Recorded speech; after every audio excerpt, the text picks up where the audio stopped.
빌레몬서 8절에서부터 22절까지 말씀 우리 한 절씩 교독하겠습니다. 제가 먼저 8절 읽겠습니다. 이러므로 내가 그리스도 안에서 아주 담대하게 내게 마땅한 일로 명할 수도 있으나 도리어 사랑으로서 간구하노라.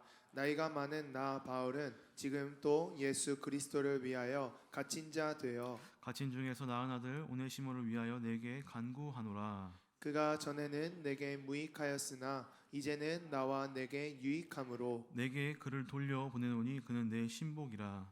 그를 내게 머물러 있게 하여 내 복음을 위하여 갇힌 중에서 내 대신 나를 섬기게 하고자 하나. 다만 내 승낙이 없이는 내가 아무것도 하기를 원하지 아니하노니 이는 너의 선한 일이 억지같이 되지 아니하고 자의로 되게 하려 함이라. 아마 그가 잠시 떠나게 된 것은 너로 하여금 그를 영원히 두게 함이리니 이후로는 종과 같이 대하지 아니하고 종 이상으로 곧 사랑받는 형제로 둘 자라. 내게 특별히 그러하거든 하물며 육신과 주 안에서 상관된 내 길이야.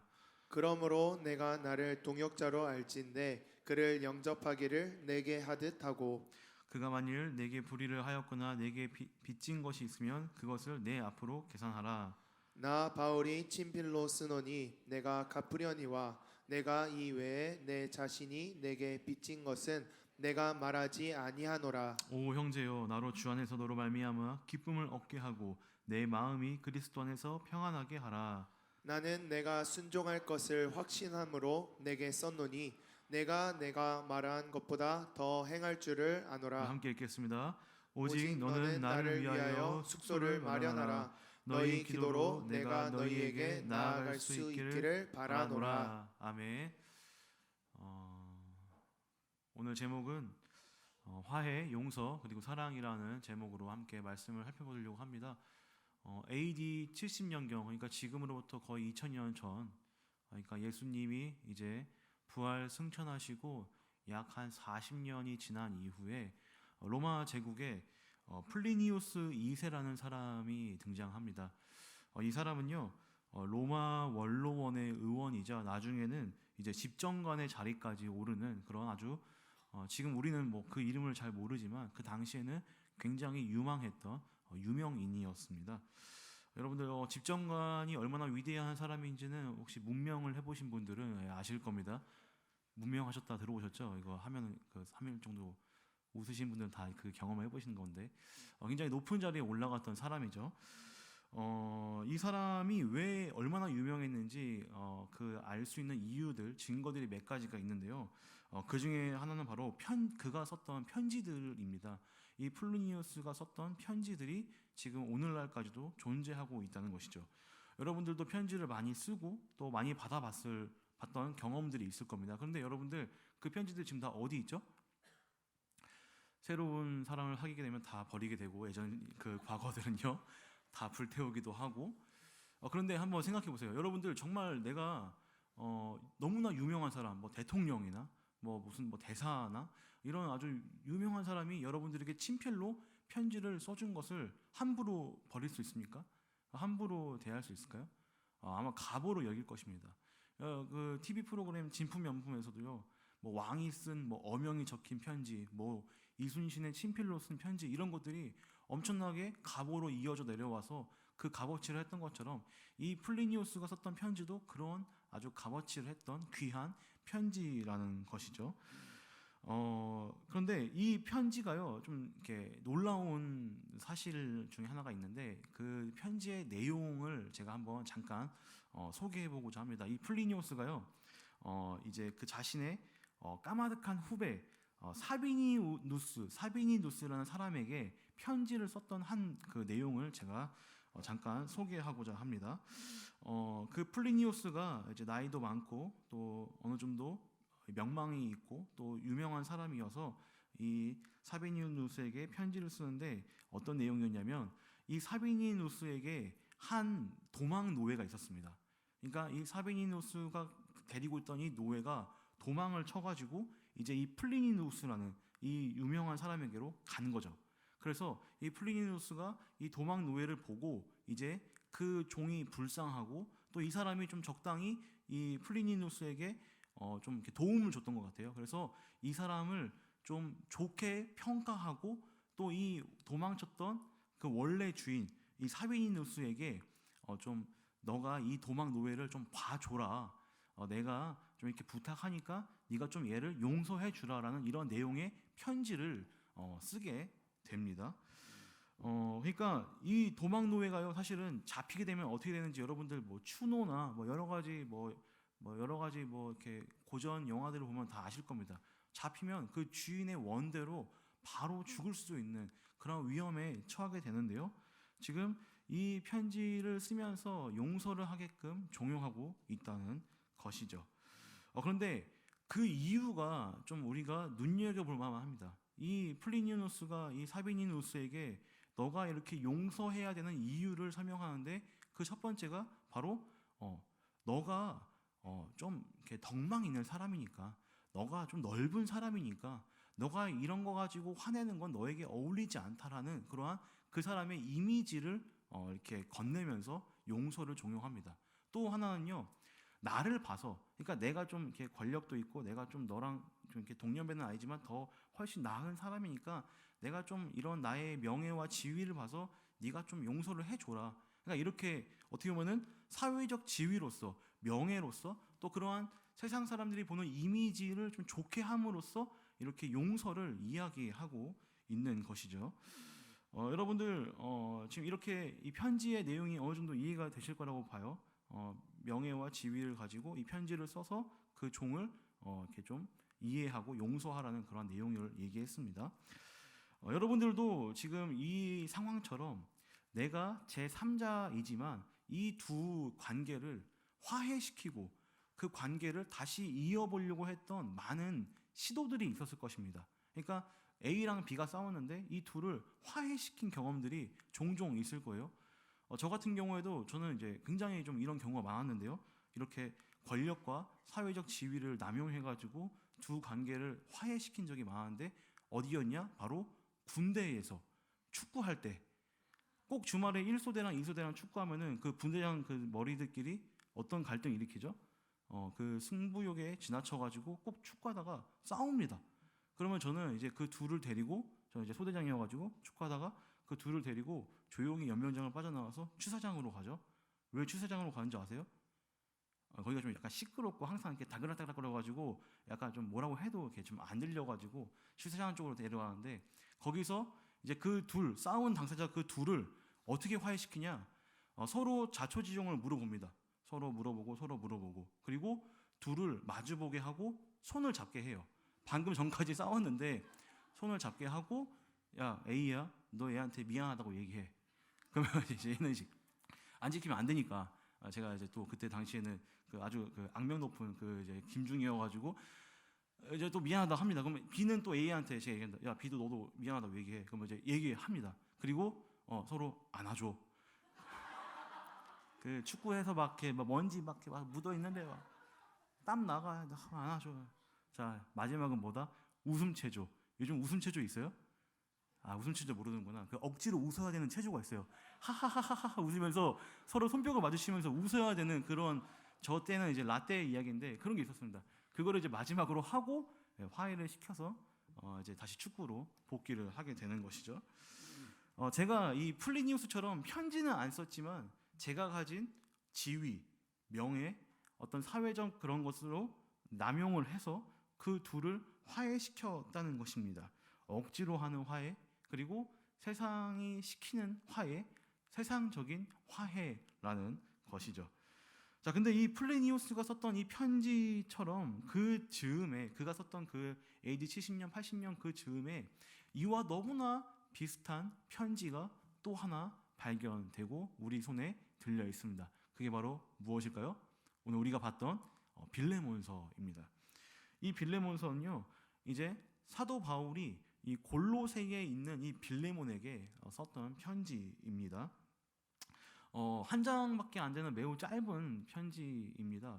심지어 장도 없어요. 그냥 뭐 몇 절부터 몇 절까지다라고 아주 짧은 이제 이 편지인데 사실 이 편지의 내용은요 굉장히 또 심오합니다.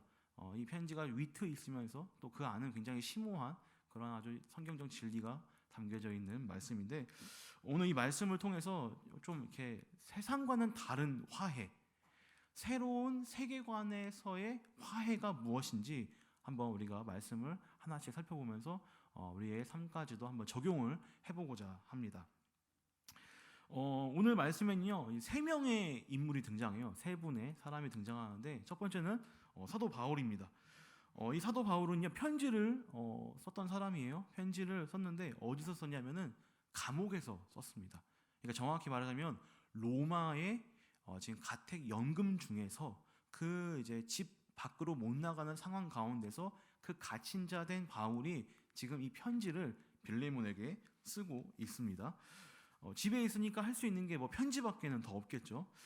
근데 이 바울 옆에는요, 이 갇힌 이 바울 옆에는 누가 있었냐면 그 오네시모라는 도망 노예가 있었습니다.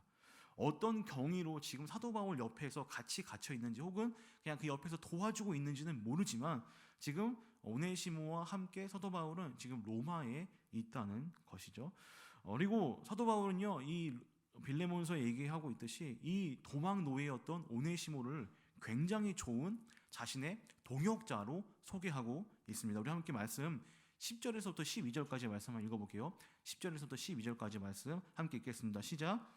갇힌 중에서 낳은 아들 오네시모를 위하여 내게 간구하노라. 그가 전에는 내게 무익하였으나 이제는 나와 내게 유익함으로 내게 그를 돌려 보내노니 그는 내 신복이라. 자, 여기서 세 가지로 이 사도 바울은 오네시모를 설명하고 있어요. 이 오네시모가 도망 노예였지만 그를 어떻게 여겼냐면 내가 낳은 아들이다라고 이렇게 얘기합니다. 사도 바울은 우리가 알고 있듯이 그가 굉장히 가까이 여겼던 사람, 그가 굉장히 가까이 지냈던 사람들을 아들로 표현해요. 예를 들면 뭐 디모데가 있죠. 디모데가 있고 그 디모데 말고도 이렇게 오늘 오네시모, 네, 오늘 약간 마이크 갑자기 이상해졌는데요. 네, 한번 봐주시겠어요? 네, 다시 들립니다. 네, 아들이라 표현해가지고 이렇게 내가 가까이 지내는 아주 나의 신복 중에 신복, 아주 사랑하는 존재라고 설명을 합니다. 또 두 번째로 그 오네시모를 표현할 때 어떻게 얘기하냐면 그가 나의 유익한 사람이다. 그는 나에게 정말로 필요한 사람이다 라고 이렇게 설명을 합니다. 이 오네시모라는 뜻이요, 사실은 유익하다라는 뜻이에요. 그러니까 그 이름처럼 지금 오네시모가 사도 바울에게 유익한 사람이었다는 것이죠. 사실 이 오네시모는요, 그 전에, 그러니까 노예로 있었을 때, 빌레몬과 함께 있었을 때는요, 무익했던 사람이라고 표현합니다. 이 무익이 물론 주님 안에서 아직 회심하지 못했던 사람이거나 아니면 정말로 그 빌레몬 아래서 정말 쓸모없는 물수모의 인생이었다고 우리가 볼 수 있지만 지금은 그 이름처럼 사도 바울 옆에서 함께 동역함으로써 그 이름처럼 유익한 사람이 되었다라고 설명을 하고 있죠. 그리고 마지막입니다. 사도 바울은요, 이 오네시모를 어떻게 표현하고 있냐면 그는 내 신복이라. 12절 말씀 그렇게 얘기하고 있죠. 내 신복이라. 근데 원어로 보면은 조금 더 자세하게 정확하게 보면은 이런 표현입니다. 그는 내 심장이다. 그는 내 마음이다. 여러분들 좀 약간 다르지 않나요? 신복과 심장, 신복과 내 마음. 그러니까 얼마나 각별한 사람이고 얼마나 그 사도 바울에게 필요했던 사람, 정말 그 중심부에 정말 그와 함께 동역했던 사람이었다는 것을 우리는 이러한 표현으로서 알 수 있게 됩니다.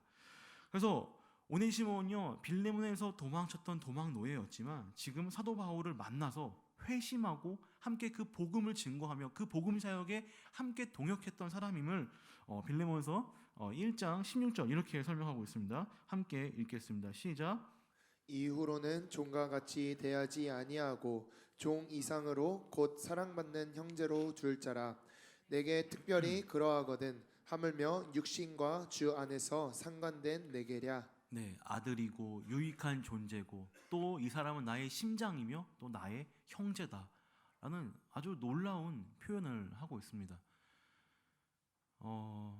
여러분들에게는 그런 사람이 혹시 있습니까?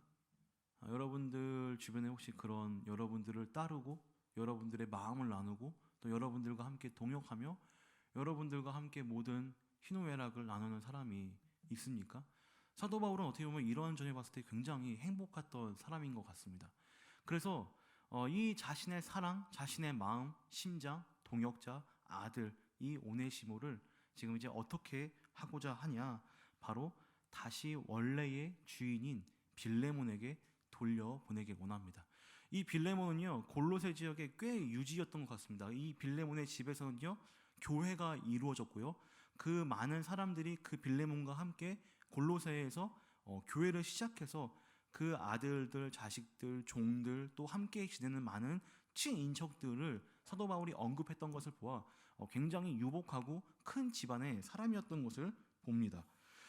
이러한 빌레몬에게 사도 바울은 왜 다시 오네시모를 보냈을까라고 우리가 한번 생각해 볼 수 있는데 그 이유는요 뭐 다른 여러 가지 이유가 있겠지만 아마도 사도 바울은 그가 도망노예였다는 것을 좀 이제 그러니까 회복시키고자 하는 마음이 하나 있었겠고, 두 번째로는 지금 이 빌레몬이 있는 그 골로새 지역에 이 오네시모가 필요했던 것 같습니다. 그의 사역에, 그 골로새 교회에 그가 필요했기 때문에 그를 다시 돌려보내고자 했다는 것이죠. 근데 지금 오늘 이 말씀처럼 그냥 오네시모를 돌려보낸 것이 아니라 이 빌레몬서, 이 편지를 써서 그의 손에 같이 보내주고 있는 것입니다.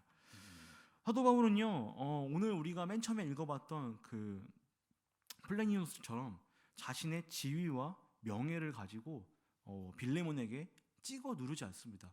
억지로 화해시키지 않습니다. 그는 훨씬 더 나은 자신보다 나이도 많고 또 많은 것을 알고 또 많은 것을 누렸던 사도 바울이지만 그에게 어떠한 모습으로 다가가고 있냐면 첫 번째로는 간구하고 있는 모습으로 그 빌레몬에게 지금 부탁을 하고 있습니다. 한번 9절과 10절 말씀 한번 읽어보도록 하겠습니다. 빌레몬서 9절과 10절입니다. 함께 우리 한 절씩 읽어보도록 하겠습니다. 시작. 도리어 사랑으로서 간구하노라. 나이가 많은 나 바울은 지금 또 예수 그리스도를 위하여 갇힌 자 되어 갇힌 중에서 낳은 아들 오네시모를 위하여 내게 간구하노라. 네, 이 관계를 억지로 풀지 않고 스승이자 윗사람인 사도 바울은 그 빌레몬에게 조심스럽게 다가가며 자신의 이 갇힌 상황을 좀 봐달라. 너가 좀 이러한 우리의 형편을 좀 알아서 이 오네시모를 좀 봐달라라고 이러한 화해의 제스처를 취하고 있습니다. 사랑으로서 내가 간구한다. 너가 사랑이 많은 자니까 그 사랑으로 좀 품어주어라. 이렇게 설명을 하고 있죠. 그리고 하물며 사도 바울은 지금 나이까지 언급하고 있습니다. 여기 9절 말씀 보면 뭐라고 얘기하고 있습니까? 나이가 많은 나 바울은 역시 이 동서만큼 논란을 이렇게 하고 나이가 최고인 것 같습니다. 저도 여러분들에게 가끔씩 전화를 하죠. 혹시 리더 할 생각 없으시냐고 이렇게 얘기를 하는데 제가 나이 얘기는 안 합니다. 야, 내가 너 나이가 많은데 내가 부탁하면 들어줘야지. 이렇게 본심은 있으나 얘기는 하진 않죠. 또 뭐 이런 얘기도 할 수 있습니다.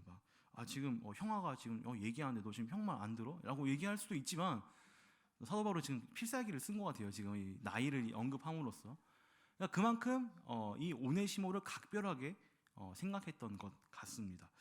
또 사도 바울은요 이 오네시모가 도망친 상황을 어느 정도 알고 있었던 것 같아요. 그가 이 원래 주인인 그 빌레몬에게 적지 않은 피해를 좀 끼친 것 같습니다. 여러분들 도망을 치려고 생각해봐요. 여러분 노예예요, 노비예요. 여러분들 회사 그만둘 때 막 회사 물품들 막 가지고 나올 사람들 막 있어요, 없어요? 갈 때 이번에 의자 가지고 가야지 막. 갈 때 막 커피 믹스 막 아마도 이 오네시모는 도망칠 때 적지 않게 이 주인 집에 피해를 끼쳤던 것 같습니다. 그리고 그가 도망침으로 말미암아 어쨌든 그 주인인 빌레몬은 굉장히 손해를 입었다는 것이죠. 그래서 이 손해까지도 사실 사도 바울은 다 알고서 그것까지도 사도 바울 내가 이 편지를 쓰고 있는 내가 다 보존해 주겠다. 내가 그거를 다 갚아 주겠다라고 지금 이렇게 설명하고 있습니다. 19절 말씀 한번 읽어볼까요? 사도 바울이 어떻게 이해하고 있는지 함께 읽겠습니다. 시작. 나 바울이 친필로 쓰노니 내가 갚으려니와 내가 이 외에 내 자신이 내게 빚진 것은 내가 말하지 아니하노라. 자, 이 빌레몬서의 핵심이 어디냐라고 얘기했을 때는 사실 이 19절 말씀입니다. 왜요? 사도 바울이 이 말씀을 친필로 쓴다. 그러니까 내가 여기를 나의 손으로, 내 손글씨로 강조해서 지금 쓰고 있다. 뭐라고요? 빚진 것 내가 가서 갚겠다. 그리고 너 나한테 빚진 거 있잖아, 빌레몬. 그러니까 빌레몬한테 얘기하는 거예요. 내가 그거 묻지 않을게. 그 대신에 오네시모의 빚을 네가 대신 좀 없다고 치자. 이렇게 지금 설명을 하고 있는 것입니다. 여러분들 엄청나게 지금 큰 일이 벌어지고 있는 것이죠. 오네시모 입장에서는 정말 엄청난 면죄부가 바로 이 편지가 될 것입니다. 사도 바울을 통해서 복음을 듣고 변화가 되었습니다. 자신이 과거에 지었던 손해와 자신이 주인에게 과거에 끼쳤던 그러한 잘못들을 지금 용서해 주고 있는 그러한 면죄부가 이 편지 가운데 있는 것입니다. 나의 과거를 다 청산해주고 나의 빚을 다 없애주고 또 이제 나를 노예가 아닌 형제로 동역자로 삼아주라라는 이러한 놀라운 약속의 말씀이 이 편지 가운데 있다는 것이죠. 여러분들 이건요 사실은 우리에게도 마찬가지입니다. 우리에게도 이러한 동일한 일이 일어났습니다. 우리는 단지 예수님을 믿고 듣고 따를 뿐인데 이 예수님이 옛날에 아니 지금 그리고 내가 앞으로 질 모든 죄악들을 다 용서해 주셨다는 거예요. 내가 지었던 모든 죄를 예수님이 다 탕감시켜 주시고 다 없애 주셨다는 것입니다. 나는 도망노예였어요. 나는 죄진 게 많은 사람이었어요. 나는 사망의 그늘에 늘 앉아 있었던 그런 사람이었습니다. 그런데 이러한 나를 예수님이 대신 다 갚아주시고 그 빚을 대신 탕감해 줬다는 그런 놀라운 약속을 우리는 다 경험하고 알고 있는 사람들입니다. 여러분들 18절에 이렇게 설명하고 있으며 그가 만일 내게 불의를 하였거나 내게 빚진 것이 있으면 그것을 내 앞으로 계산하라. 18절 말씀 이렇게 얘기하고 있어요. 내 앞으로 계산하라. 여기서 이 계산하라는 뜻이요. 원어가 뭐냐면은 뭐뭐로 여기다라는 뜻입니다. 그러니까 무엇으로 여기다. 예를 들어볼게요. 의롭다고 여기다. 너가 죄에 대해서 죽은 것으로 여기다. 이해가 되나요? 너를 의롭다고 내가 계산해줄게. 내가 정산해줄게. 죄에 대해서 죽었다고 내가 여겨줄게. 내가 결산 칠게. 이러한 의미로 지금 사도 바울은 이 계산하다라는 단어를 쓰고 있습니다. 사랑하는 라이프캐쳐 여러분들, 지금 우리는 엄청난 한 장면을 목격하고 있는 것입니다. 한 도망노예가 좋은 사람을 만나서 화해의 장소로 이끌어가고 있는 그 장면을 지금 보고 있습니다. 오네시모가요 사도 바울을 만나 지금 그 편지를 들고 원래 주인인 빌레몬에게 가고 있습니다. 지금 이 셋은요 화해와 용서와 사랑의 자리로 가고 있는 것이죠. 근데 이게 어떻게 가능할까요? 이게 어떻게 동시대에 쓰였던 플루니우스의 편지와는 그 용서와 화해와는 어떤 다른 점과 어떤 차이점이 있을까요? 바로 이들에게는요 새로운 것이 왔기 때문입니다. 이들에게는요 새로운 변화가 있었기 때문입니다. 우리 함께 고린도후서 5장 17절 말씀 한번 읽어보도록 하겠습니다. 함께 읽겠습니다. 시작. 그런즉 누구든지 그리스도 안에 있으면 새로운 피조물이라. 이전 것은 지나갔으니 보라 새 것이 되었도다. 아멘. 빌레몬도 그리스도인입니다. 오네시모도 그리스도인입니다. 사도 바울도 그리스도인입니다. 그리고 우리도 그리스도인입니다. 여러분들 우리는요 그리스도인이 되었습니다. 그리스도인이 되었다는 것은요 그리스도 안에 있다라는 것이에요. 그리스도 안에 우리는 한 범주 안에 지금 머물고 있다라는 것입니다. 여러분들 옆에 있는 모르는 사람들, 여러분들 앞뒤에 있는 얼굴이 익숙하지 않은 사람들도 지금 다 함께 그리스도 안에 있다라는 것입니다. 심지어 여러분들 안에서 싸우고 얼굴도 보기 싫고 꼴도 보기 싫은 그 사람도 여러분들 그리스도 안에 있는 사람들이라는 것입니다. 우리는 모두 그리스도 안에 있습니다. 그러기에 이 그리스도 안에 있을 때 우리는 교제를 이룰 수 있습니다. 그리스도 안에 있을 때 우리는 화해할 수 있습니다. 참된 코이노이나가 실현이 되는 것입니다. 이곳 인간 세계에서는요, 주인과 종의 관계를 수평 관계로 만들어줄 수 있는 것, 바로 그리스도 안에서 가능합니다. 그리스도 안에서는요, 상전과 종이 아버지와 아들의 관계로, 사랑의 관계로 변화가 됩니다. 그리스도 안에서는요, 주 안에서는요, 주인과 도망 노예가 친구와 형제가 될 수 있는 관계로 만들어지는 것입니다. 이것이 어떻게 가능할까요? 이것이 어떻게 가능합니까? 바로 우리가 다 이 사랑과 화해와 용서의 과정을 한 명도 빠짐없이 다 겪었기 때문입니다. 우리는요, 하나님과 어그러지고 깊은 골에 파여서 정말 저 멀찌감치 떨어져 있는, 그렇게 멀리서 바라볼 수 없는 그러한 존재로 우리는 하나님과 갈등이 있었습니다. 무관심의 영역이었고요, 심지어 오해로 가득한 대상이었습니다. 하나님과 우리와 관계가요. 그런데 이 갈등과 어그러짐, 이 깊은 골을 누가 회복시키고 누가 화해시킵니까? 바로 예수님입니다. 예수 그리스도가 자신이 십자가의 죽으심으로 말미암아 그 십자가에서 우리와 같이 죽었다고 여기고 그렇게 선포함으로써 우리는요, 하나님과 다시 화해할 수 있는 것입니다. 로마서 6장 6절 이렇게 설명합니다. 너무 중요한 말씀이니까 같이 읽을게요. 시작. 우리가 알거니와 우리와 옛 사람이 예수와 함께 십자가에 못 박힌 것은 죄의 몸이 죽어 다시는 우리가 죄에게 종노릇 하지 아니하려 함이니.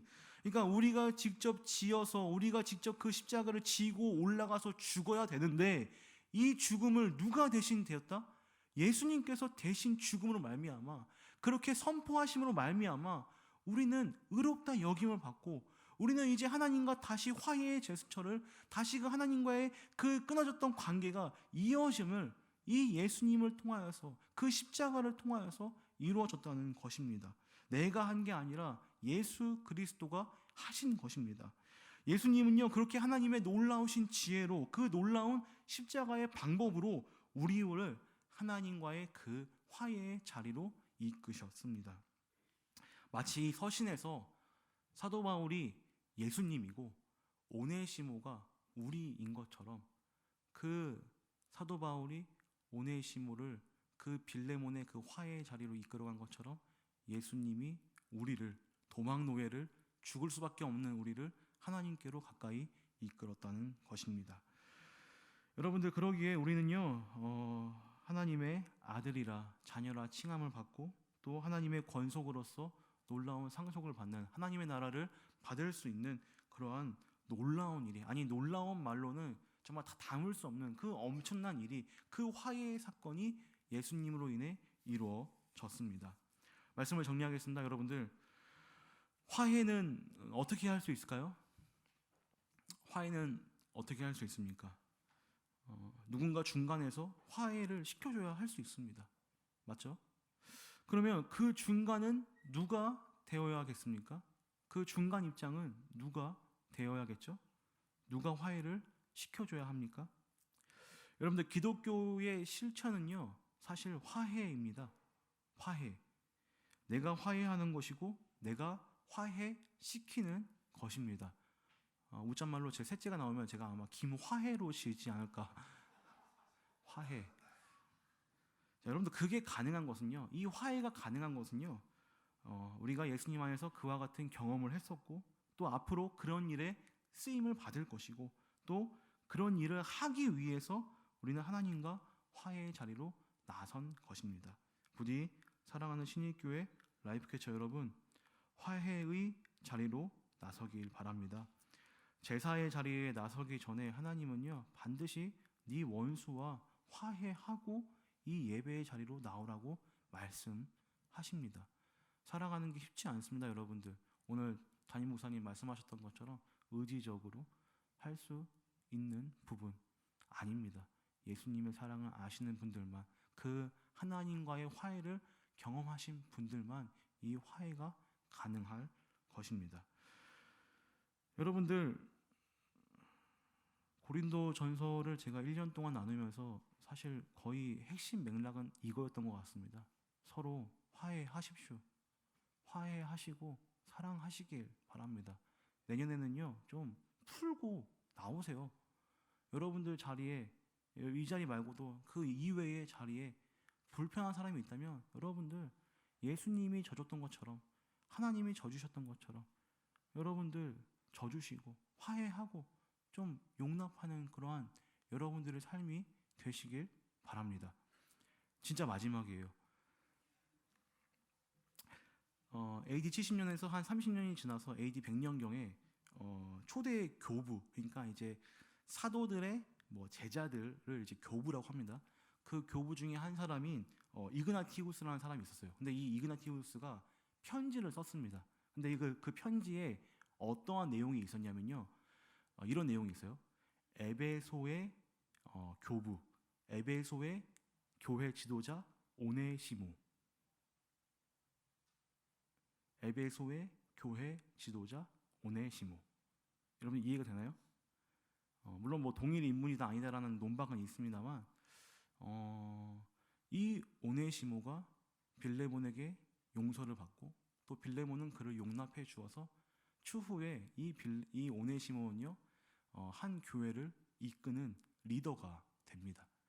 아마도 뭐 물론 하나님의 계획과 섭리는 뭐 그러지 않겠지만 사도 바울이 화해의 자리로 안 내몰았으면, 빌레몬이 용서를 받아주지 않았으면, 오네시모가 다시 한번 다른 곳으로 런을 쳤으면 아마 그런 일은 없었겠지만요, 이 화해와 용서가 사랑을 온전히 이루어 한 사람 한 사람을 세워간다는 것을 오늘 말씀을 통해 우리는 배웠습니다. 여러분들 삶 가운데서도 화해하시고 또 화해시키는 자리로 가셔서 하나님의 사랑과 예수 그리스도의 사랑을 마음껏 펼쳐서 따뜻한 연말, 따뜻한 겨울이 되시길 주님의 이름으로 축원드립니다. 우리 함께 이 시간 다 함께 일어나서 주 안에 우리 하나 기대에 찬양하도록 하겠습니다. 제가 신일교회 이 청년국 와가지고 맨 처음 결단송 했던 것도 이 찬양인 것 같아요.